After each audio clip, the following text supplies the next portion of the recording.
The gravity of the time is such that every new avenue of peace, no matter how dimly discernible, should be explored.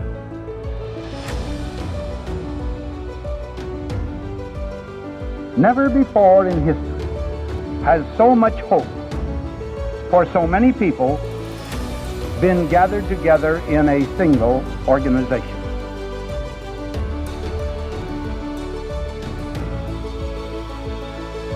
You will provide a great share of the wisdom, of the courage, and the faith which can bring to this world lasting peace for all nations and happiness and well-being for all men.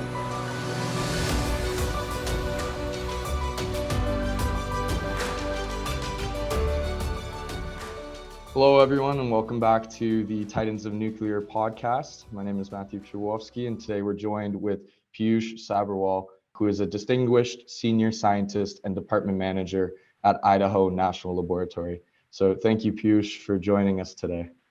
I'm glad to be here. Perfect. So kind of in Titans of Nuclear fashion, to start off today, wanted to hear a bit about your background, where you grew up, kind of your origins, how you grew up and everything. So whenever you're ready. Okay, yeah, thanks, Matt. Thanks for the question. So I grew up in New Delhi, India, and I did my schooling there, did my 3 years of undergrad, and then I did my senior year in Pennsylvania. So I was fortunate enough to be part of a JSS Wilkes program in which 14 of us got scholarship to come to US for a 4th year. My undergrad was in mechanical engineering, and the concentration was robotics and controls. So I did that at Wilkes University in Pennsylvania, came to US in 2001.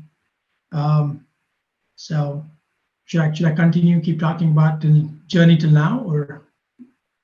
We can get into that. I guess my follow-up question really was, knowing that you grew up in New Delhi, you came here for school, you kind of have a background in robotics specifically, and now you're this super distinguished higher up in the nuclear field, nuclear industry. So kind of keeping in the theme of origins, what really sparked your interest in nuclear? If you could give some background there.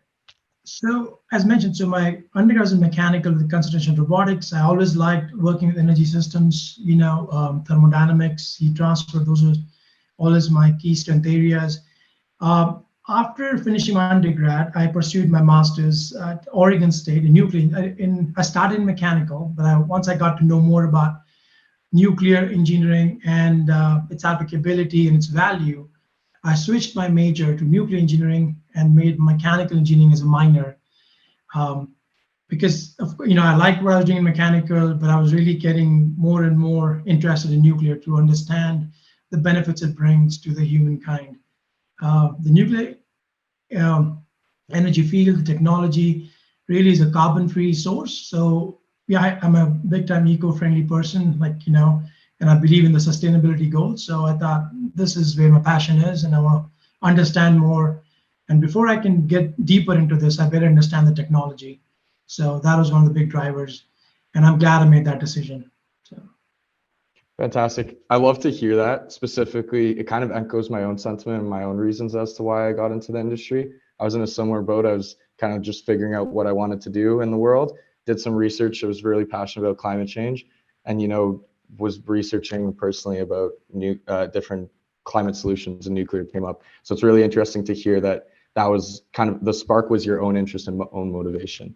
But keeping that in mind, with that history and that background, as you made that transition, I'm a young person in the field, just starting my career in the industry. Were there any pivotal key figures or mentors in your schooling that really helped you with that transition and kind of helped you excel and kind of get into the industry, really? Yes. I'm glad you asked that question.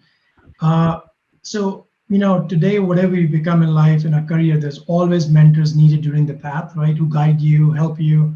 So I'm very blessed with that I got a lot of mentors along the path, without whom I would not have been, where I'm at currently, starting from school to college to when I was doing my master's. So during master's, my big influence was I would, basically name two people here. One of them was my professor Chow Wu. He's still a professor at Oregon State University. And one of my colleagues, Yong Jong Yu, he was pursuing his PhD when I was pursuing my master's. Having conversation with him, talking to him more frequently, really helped me understand the field better. And of course, the motivation and support I had from my family, my mom and dad, was very beneficial. Believing in that change of path and encouraging me that if I like it, if I believe in it, I should pursue it. So all those things were a big factor, because as you can imagine, I was only like 20 years old when I came to States. Then I was like 21 and a half, and I was at Oregon State. I was pretty young, so I needed that guidance to make that decision. So Fair enough. Yeah. Mentor figures and people that are able to support us along our path is very, very crucial. So following along your journey, you came from New Delhi. You started your schooling here in a different field. You found the motivations and interests that aligned with your own morals and beliefs, began kind of looking into the nuclear industry in the field. Let's fast forward a bit. You've now graduated from university, and you're really trying to kind of make your own path in life in terms of a career. Was it always Idaho National Laboratories? Let's kind of go through maybe some of your experience. Did you end up there immediately after school, or did it was kind of a path or a road that led you to your current position?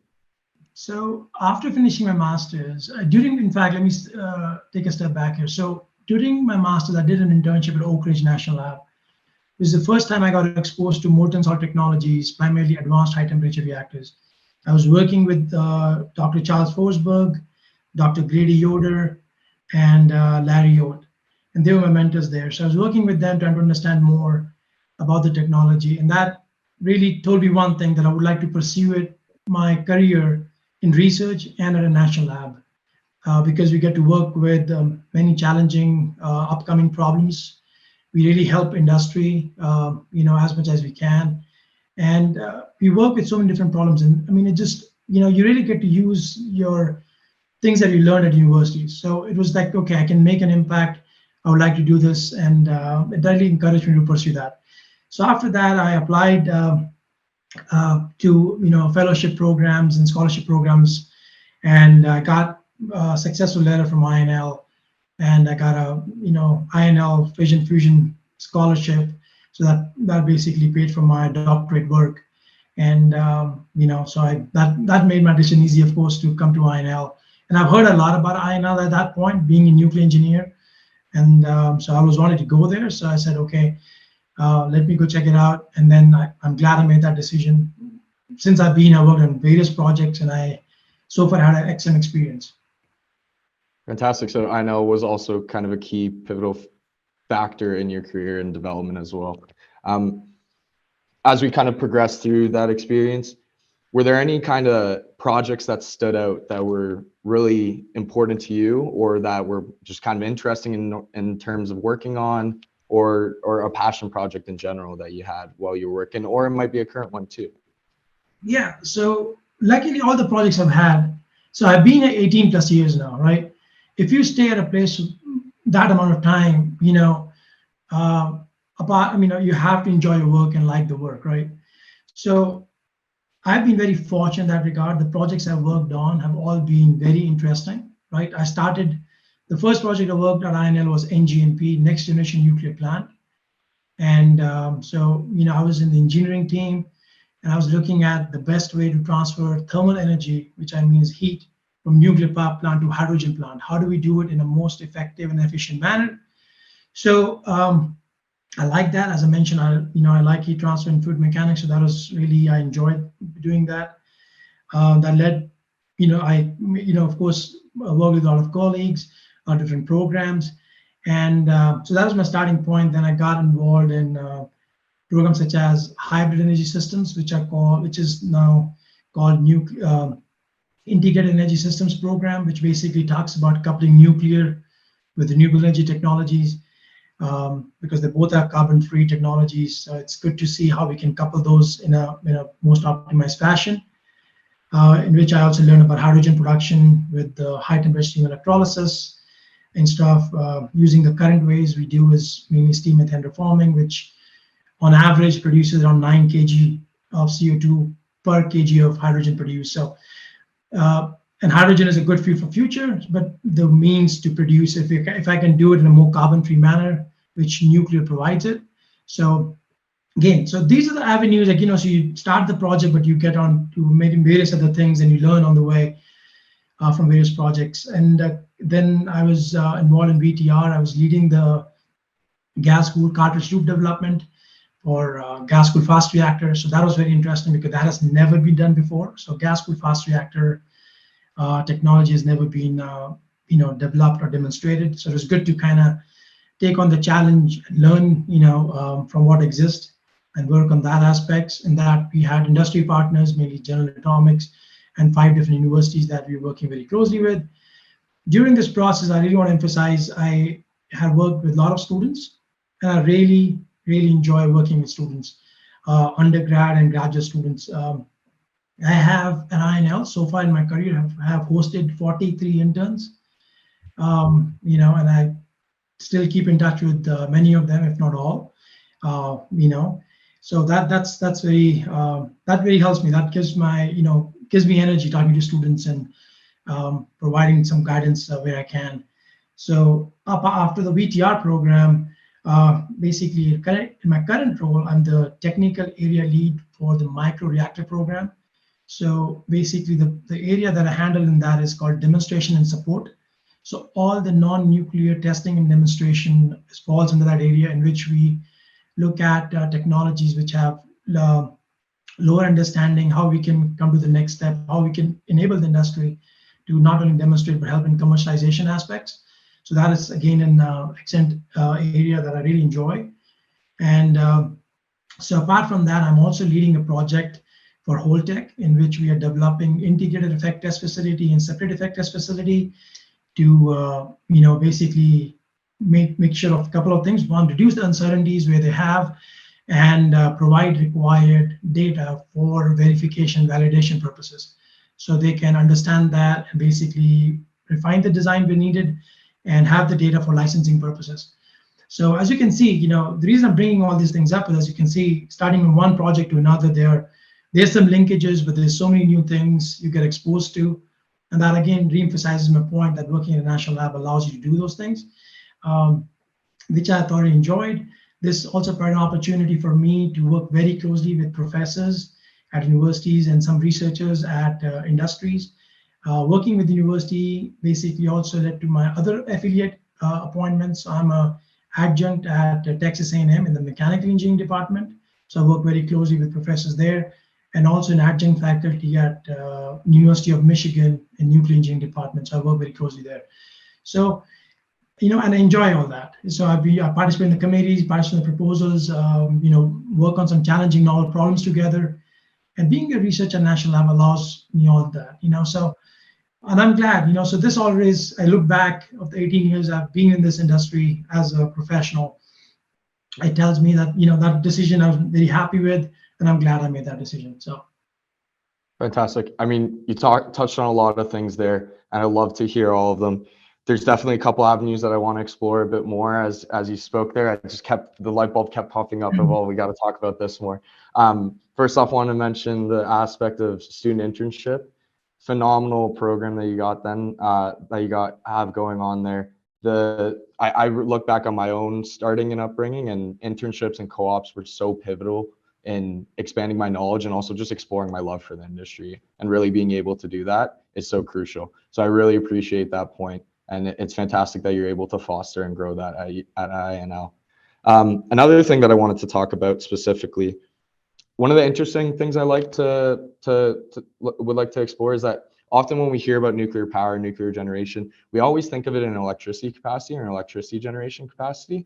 But there is the whole other side of the coin of opportunities that nuclear has in the decarbonization of our grid and the decarbonization of us as a society. I mean, when we look at our dependence on fossil fuels, there's a reason why we're so dependent on fossil fuels, is because they are such a cheap and effective way of fueling our nation and driving our nation and our countries and worldwide and globally. Myself, I'm from Canada, so I have a North American background as well, but a little further up north. And one of the things too is the idea of using nuclear power to produce the hydrogen. So really interesting that you're able to work on that hydrogen generation aspect. And so one of the things I want to explore is we often hear and talk about the role of, electric vehicles in decarbonization. And one of the things that is also an possible avenue is the hydrogen fuel cell aspect. So, I mean, maybe if you, through your work, if you could maybe discuss a bit more about that hydrogen generation aspect, how feasible do you see it as kind of maybe being using nuclear power with hydrogen generation, aside from the whole electricity generation aspect? How feasible do you see that as maybe a method alternative to electric vehicles? Because we do have this kind of squeeze on minerals and capacity to supply these electric vehicles. How feasible do you see that as an integration into our path forward to decarbonization? Perfect.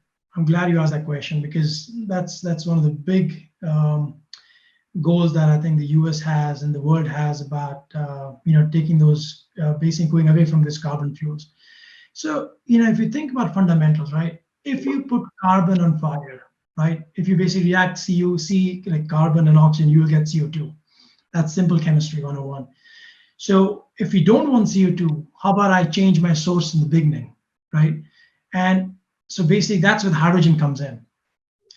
Currently, worldwide, we use natural gas as a combustible source to meet those thermal energy needs, right? Now, which is CH4 methane. So if I have that on the fire, if I do combust that, I do get CO2 on one side. But if I use a different source with a different calorific value, like such as hydrogen, and if I even generate that hydrogen with clean energy sources such as nuclear, then basically I'm solving the impact and I'm making a bigger impact. And hydrogen is a big deal because it can be used for various industries. It's used in fertilizer industries, it's used in petrochemical industry, it's used in pharmaceutical, it's used in fertilizer industry. So, I mean, you name it. And if I can replace natural gas with hydrogen, I won't get that CO2 in the back end. So I'll go away from the emission problems. And going back to the first question we started with, growing up in India, looking at the industry, looking at our automobiles and vehicle industries on a daily basis, CO2 is a big concern, right? It's a developing world, the industry is coming up together and all those things, and more emissions are just going to go up. So, okay, the growth is going to happen. What can I do, or what can we do as a community to basically solve that issue? Can I give a source, right? It's always easy to bring problems, but always think of a solution. I don't go just with a problem, always bring a solution as an alternative. That's when people will hear and basically respond better. So using hydrogen can give me that, right? So you talk about hydrogen vehicles, but apart from that, the many industries like iron and steel, paper and paperboard, cement, you name it, all these process industries, which basically in the top 14 industries within US, if you look at just CO2 emissions, right? If I can replace my heating source or the thermal energy source from natural gas to hydrogen and combust hydrogen, I won't get those emission challenges. So what I'm emphasizing here is, can we find a better solution to produce that hydrogen to have what I need on the other side, on the process side, but do it in a sustainable manner? We're talking about hydrogen cars, hydrogen vehicles, electric vehicles. So we are having that trend now as a community, as a society. We are shifting towards more carbon-free goals. So basically making clean energy goal reality. But hydrogen is going to play a big role.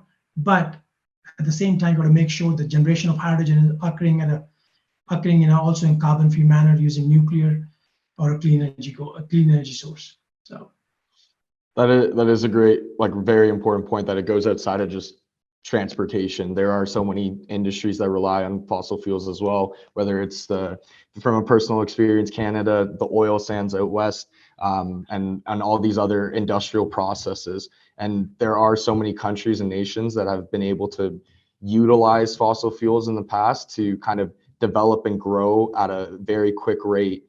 And if we're able to help support these other nations that are now still growing rapidly, but able to kind of skip that whole process where we rely so heavily on fossil fuels and alternate it or substitute it essentially with something that is much better for the environment, then that is a huge opportunity. You're completely right. So I really appreciate that you had that experience in your viewpoint, that you're able to speak towards that. So just Kind of, yeah, continue. one comment there. I'm going to quote our previous energy secretary who had mentioned this about, all the above. So each technology, each resource, such as natural gas, coal, oil, you name it, has a place, right? So natural gas, if used as a peaking power, because it can ramp up and down better than any other source out there, that again is a good, if not long-term, but short-term sustainable solution, right? So everything has a place, right? We have a big enough field that everybody has a room to play in. So as long as you realize that, that's what we are really looking forward to. So we have a robust, long-term, sustainable economy that we can all support. So just wanted to make sure I brought that up. But yeah. Absolutely, that makes complete sense. Yeah. I mean, even specific to that point, Ontario, from where I live, one of the reasons why we were able to decarbonize wasn't because if you're not aware, we're over 90% clean grid. We used to rely heavily on coal. One of the main reasons why we were able to decarbonize was because we utilized a robust amount of sources. It wasn't specific reliance on anything in general. We used nuclear primarily to get off coal, but we also have hydroelectric, we have wind, solar, we have gas peaking power plants, right? So that is a very, very important point to mention as well. Kind of touching on another aspect that you talked about, the microreactors talk. So currently I just started on a project that is bringing in the SMR commercially to Canada. And so we often hear a lot of different terminology in the media. I mean, there's SMRs or small modular reactors, there's very small modular reactors, there's microreactors, right? Specifically to the microreactors, with your work there, what types of applications do you see those being used? Because it is very different when you look at the different types of small reactors, and as you get progressively smaller, I know small modular reactors we're talking about still commercial generation to supply larger populations, but it might not be the same case for a microreactor per se, because we're talking about very different quantities and thermal loads and thermal power that's able to be provided. So if you could share, using your experience and your insights, some more knowledge about that. Sure. So let me clarify for folks who might not understand SMR and microreactor. So basically, a reactor that has been designed to produce less than 300 megawatt electric is normally termed as small modular reactors, whereas a microreactor produces between anywhere from 0.1 to 50 megawatt electric. That's what we define as microreactors.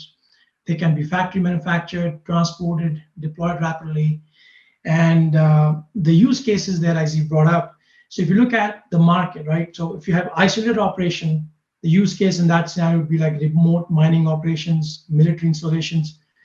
For distributed energy, you might have use case in, for example, small rural community, rural hub community, remote islands, marine applications, and also disaster relief. So basically, you can use these microreactors as smaller reactors in footprint wise, so you can basically provide, if not a long-term solution, but this is certainly a short-term solution to disaster relief efforts, to help community with the power needs and even clean water needs, which we need, because if you look at the amount of hurricanes and natural calamities we have with natural disaster, now that has kind of increased.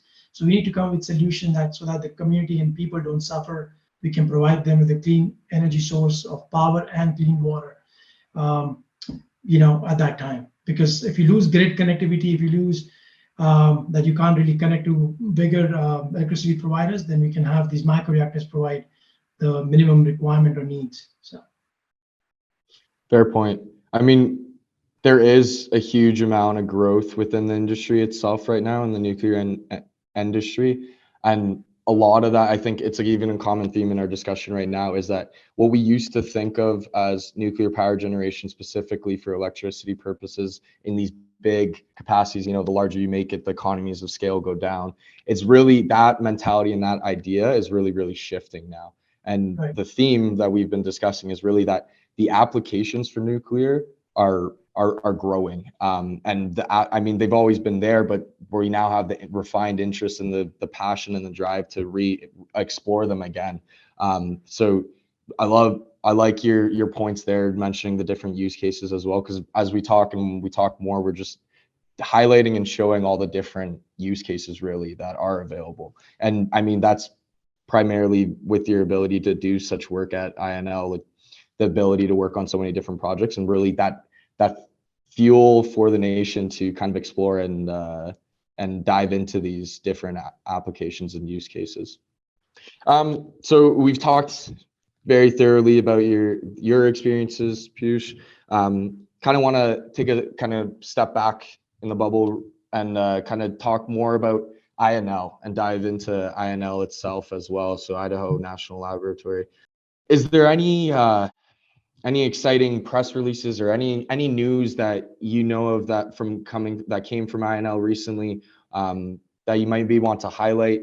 If there's anything, now's your time to kind of really touch on INL. And if it's not necessarily a press release, maybe just something that you find really, really interesting at INL, or something that you've been able to work on or have seen or heard from your colleagues. Yeah, certainly. So there are many things happening at INL, right? Being a national lab, the projects as they have national significance, right? That's how we are working on those. There are a few that I'm going to mention that I know of. So it doesn't mean I'm covering the whole spectrum of things, but this is what I'm more familiar with. So one of the concepts that one of my colleagues is leading is basically on a Marvel reactor, which is basically going to be a DOE authorized reactor. This is the first reactor that we are, basically designing, developing, and demonstrating at INL site. For the past 2 decades, we've not done that. So that's going to be a big effort.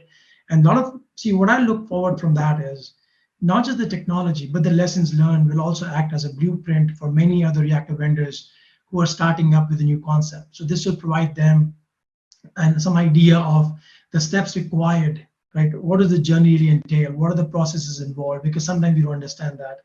So that's one of the big projects.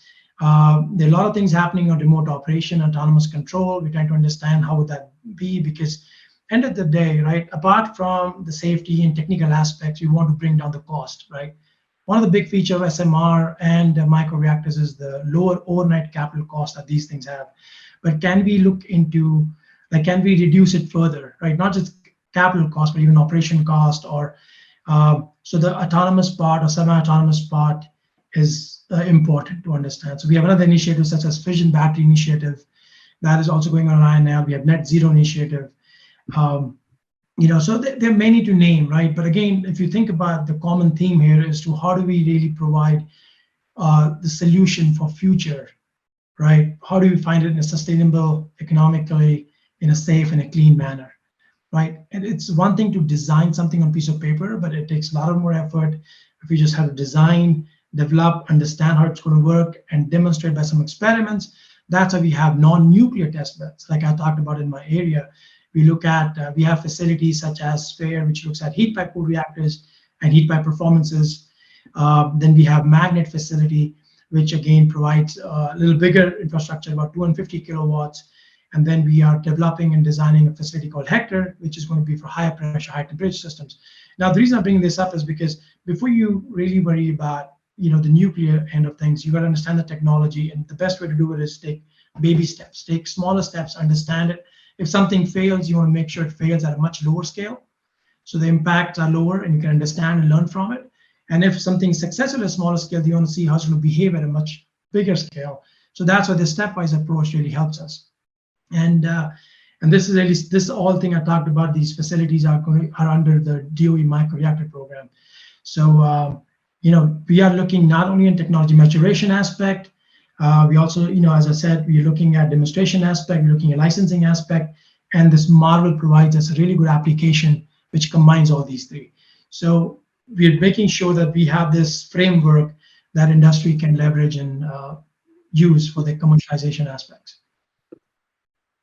That's an interesting process. So what I'm hearing there is INL isn't just focused on the reactor, the nuclear side of things. You guys do a lot in terms of getting to the final product as well. So testing all the in-between steps as well. So great to hear about all the new facilities that you guys are building. That's very, very exciting as well. Right. And it seems like a fantastic process to kind of do it all and deliver the final product as well. Correct. So one thing I also talk about is other thing which I left out and I just thought of it is energy storage. So talk about battery. We do look into charge and discharge cycles for electric vehicles. How do we can make it faster? So we do have some aspect on ES&T directory that we work on. Then the storage, because as I said, advanced nuclear one side, but renewable, which is intermittent by its nature, coupled with energy storage, can also be as a good resource. So I look at two options really for future: advanced nuclear and variable renewable storage coupled with energy storage, so that we can store the energy and we can use it when we need it, right? And all of these are clean energy, carbon-free ways of producing thermal energy, right, for either electricity or process heat. So Fair. One of the things I like to touch on is the energy storage aspect. So you specifically didn't say electricity storage for a reason. You said energy storage, right? And often when we hear about energy storage, sometimes people confuse energy storage with specifically just batteries for electricity storage. Could you maybe discuss a bit further the energy storage aspect and how that might differ from electricity storage? What are the different methods that you might be able to use? Is that harder or easier than electricity storage specifically? What are the avenues and applications, if you could? Sure. So electricity storage that you talked about, like battery, right? So basically we use it, and we have more familiarity with it. And so when I talk about storage, you can divide storage in various aspects. One is electrical storage, then you can be chemical storage, like chemical heat pump. You can have mechanical storage, thermal storage. So the storage that I have worked on is thermal energy distribution system, in which basically we use like ceramic beads, right, to basically store the energy. So think about this, right? As the load fluctuates, right? My load is fluctuating, but I have this constant source of power, constant source of energy coming in. Can I divert it, use it to meet my load requirements? But if I have access, then I can divert that energy into some medium that can store energy, and then I can retrieve energy when I need it, right? In this, we use terminal 66 as a medium, as a flowing medium, and the energy is basically stored in these ceramic beads that we can extract a load at a later point. So these are thermal storage. You can even have latent heat storage, in which you have phase change materials involved, because when you have phase change, you can get that latent heat. So going in technical terms, for example, if I have sensible storage, I only have sensible energy to extract heat from. So in engineering terms, it's like m dot Cp delta T. Whereas if I have latent storage, then I have that sensible, plus I have enthalpy change, HFG, which is an added on, which gives me more. So that's why we look into phase change, as an energy storage medium. So I mean, as I said, so we have electrical storage, chemical storage. In fact, chemical storage can also be looked into temperature amplification, temperature boosting to get to much higher temperatures, using Clausius-Clapeyron thermodynamic cycle, which was invented many decades back. But anyway, so my point here is, why is storage important? Because load is fluctuating. Now, in ideal scenario, if I can match my load and demand, I have best what I need. Plus, if I have some surplus, just in case of the peak changes. But that's the ideal scenario, which makes technical and economic sense. But that is hard to achieve because we have so many mixes and all those things of energy coming in. So how do we do that if we have extra, or if the load certainly changed and the demand changed and the supply did not change and supply is still higher, can we use that and divert it to meet not just one need but other needs? So produce electricity when needed, meet that need, but if you have extra thermal energy, we can utilize that and use it for hydrogen production or any other, even desalination, you name it, depending on what quality of steam you have, what energy you have in the steam, you can use for different applications. So low temperature application, medium or high temperature applications. So yeah, so what I'm hearing here is that electricity generation isn't a simple process. There's a lot that goes into it, but that also means there's a lot of opportunities to explore and how we can optimize that as well, like thermal storage or just energy storage in general. I mean, I did take a course recently specifically on that. That's why I wanted to discuss it a bit further and get your points on it. And I saw you touch everything that touched on everything that we talked about. We talked about that latent heat storage and the thermal storage in general. But yeah, so interesting points there as well. For those of you listening, we do need a load match, so it's not always a perfect flat curve. And one of the issues with nuclear is not necessarily an issue, it's an opportunity, but it's also a great aspect of nuclear, but it also makes it a little harder to load match, is that it's a constant kind of energy source that doesn't really ramp up or ramp down, but it's also always there. It can provide that baseload security, but in times of peak or lower power demands, we can look at different avenues to kind of utilize as much energy as we can possibly get out of the system. And that's not specific to nuclear as well. There's opportunities in other electricity generating forms like hydroelectric or other power sources where we can still utilize this thermal storage, right? Or this energy storage, I should say in particular. Bringing it back to you, Piyush, here, I'm gonna kind of celebrate your achievements, and I can't do an interview without recognizing a pretty recent achievement. So in 2022, you were named Asian American Engineer of the Year. And first of all, I wanted to say congratulations on that massive achievement. It's a huge achievement. But I did want to kind of dive into that a bit more, and I wanted you to tell us about that experience. What was it like to receive that award in LA? What were kind of the pivotal moments, if you could identify, or if there was an ability to identify, that kind of led you down that path to finally be here? I mean, obviously you've mentored so many individuals in your life, and maybe there were some mentors there along that path, but whatever you really want to discuss about that. Yeah. No, thank you. Thanks again. So I was again very humbled by when I got that, and very honored. I mean, honestly, when my name was suggested and put in the nominating thing, I didn't think I had a chance. I thought, Asian American, there are a lot of Asian American who are in that portfolio. So basically, a lot of people fit in, and I was thinking, because of what we just, as a community, as a nation, as a world, we went through with the COVID, I thought maybe I'll see maybe a biotech engineer being rewarded with some of the things or some of the innovations that somebody came up with.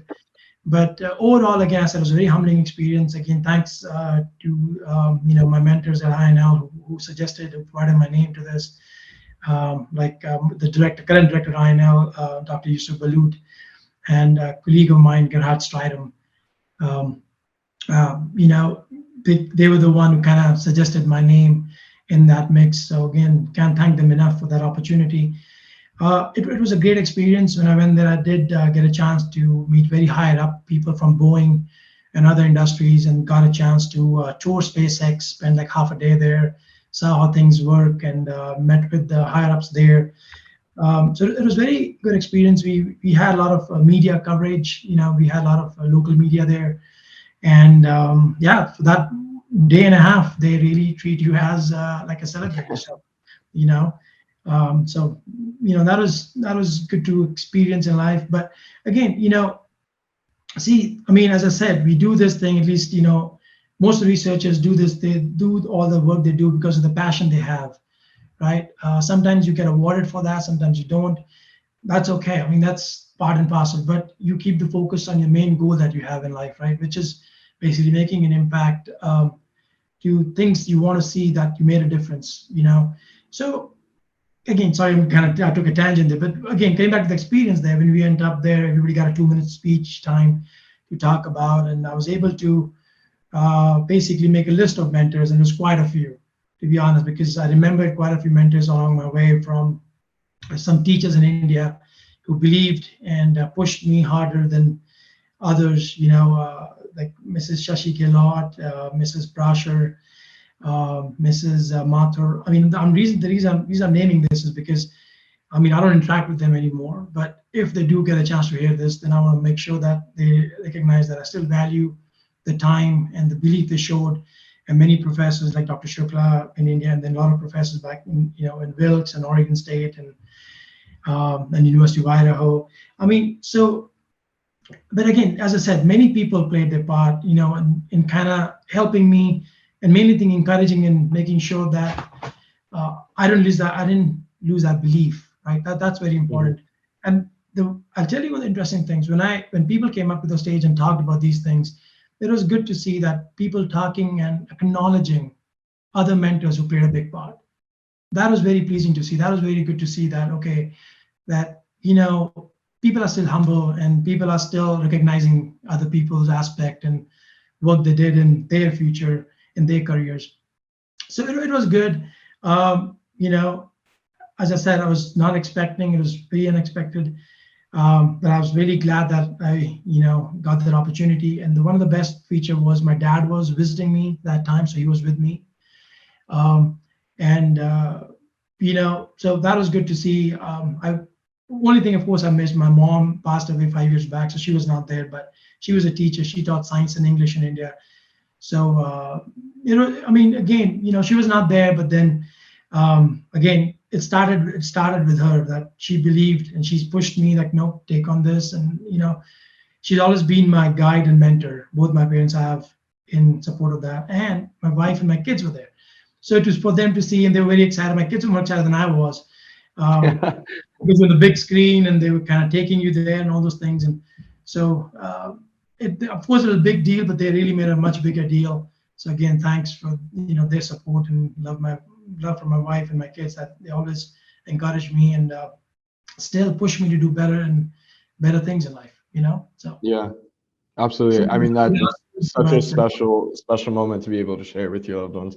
But I mean, it's again another, if we're talking about common themes within our interview here today, Piyush, another thing that I've seen is your passion and your belief, but also your ability to kind of pay it forward. And I mean, you're highlighting all the crucial people that were in your life, and they led you to the path that you're on as well. They were definitely pivotal in that. And you're definitely paying it forward with all the interns and the work with students that you do as well. And something I want to kind of take to our listeners, I mean, whether you're in the industry or not, you're kind of a steward for this new generation as well.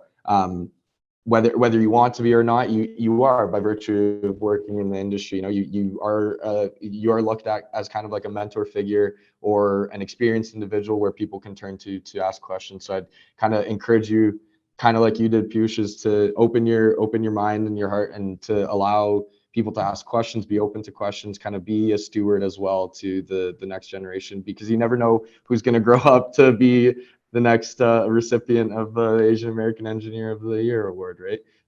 Or any other achievement, or with all the people that you talk to at Piyush that don't get recognized for their work too, but they also work hard and tirelessly, and they're pushing our future and our society in the right direction.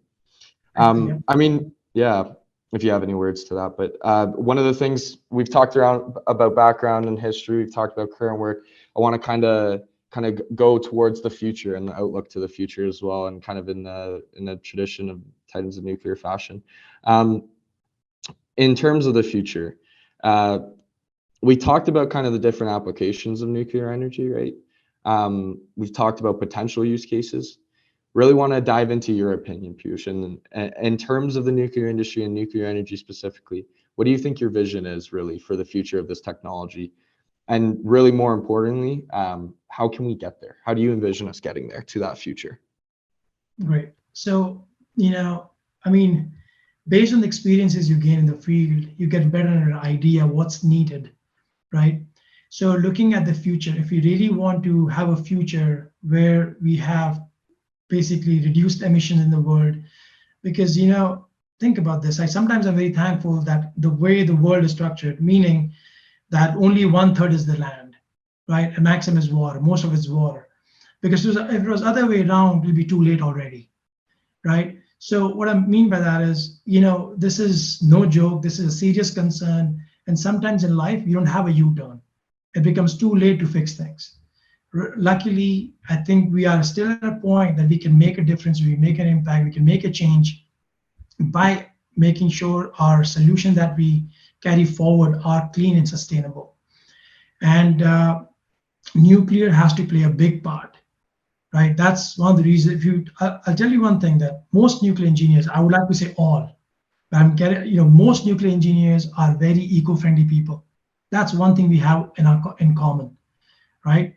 And I tell you that, having that bigger goal in mind helps make everything else, you want to work towards that. So what nuclear basically, as you think about, right, not only for electricity production, if hydrogen vehicles, thermal energy needs, even nuclear propulsion to get to longer distances, to get to the planets which are unexplored, like we talk about Mars and other things. The only way to get there is nuclear, right? Because it's a long-lasting, robust, resilient, sustainable energy source. So we need that energy source to get to and explore those planets, because who knows what's there, right? It's a guessing game. We have some idea, but we can't say those things with certainty. So this provides that means. Apart from all that, look at medical applications that nuclear is coming into now, right? Nuclear medicine, all those things. It's really good to see some of my colleagues are working in that area. because overall I see this is making a bigger an impact. And so it has a big role to play for the future. And I'm just glad that INL is doing its part by being the leading nuclear lab. Myself and colleagues and other people who are working at INL are doing their part. So, end of the day, once all this is over, the career is over, I want to look back and say, yes, don't need an award for that. Just want to look back and say, yep, I had an opportunity, I made use of it, and I was able to do my part. So that drives me, and I really see nuclear playing a big, important role, not only locally, not only nationwide, but globally. So yeah, fantastic. I especially love that you brought up nuclear medicine. Nuclear medicine is something that I hold close to my heart as well. Medical radiation isotopes. I mean, we can do a whole interview just on that specific topic alone, which is not often talked about. But I mean, we are reaching kind of our end of our time here. Sadly, Piyush, it was a great discussion with you. I did want to give you the opportunity to kind of, if you had just like one last message that you wanted to share. It might be something we've already talked about, but you want to reemphasize, maybe specific to nuclear energy, but in terms of your experiences as a whole. Feel free to get that out now. Sure. I mean, in summary, in a technical message, I would like to say, from my perspective, advanced reactor and variable renewable energy paired with energy storage could be a potential solution. And having coupled storage allows energy to be stored and used on demand. That's a big resource because that provides an opportunity to how we use that energy. Because ultimately, as you said in the beginning, we want to make sure that load and demand matches as much as possible. So that's one technical aspect I want to talk in my summary. Secondly, for really clean energy and to have a long-lasting, sustainable goal, and to achieve that, nuclear has to be among the mix. Right? It's not because I'm a nuclear engineer, it's because what the facts are. To have so much energy available to you, and you have so much you can utilize it for without depending on carbon sources. Because if you want to avoid CO2 and all those things, you want to look at things, as I said, away from carbon, then this basically becomes a potential solution. So, so look into that aspect, and this technology has a lot to offer. And we are still exploring what else, we're still looking into things, how we can do things in a more efficient and an effective manner. So, yeah. Fantastic. Great way to close out our session here, Piyush. So yeah, I wanted to thank you one last time, Piyush Sabharwall. Thank you very much for joining our Titans of Nuclear podcast, and thank you for being a Titan of Nuclear yourself. Thanks again, Mac. And initiate at least a new approach to the many difficult problems that must be solved in both private and public conversation if the world is to shake off the inertia imposed by fear and is to make positive progress toward peace.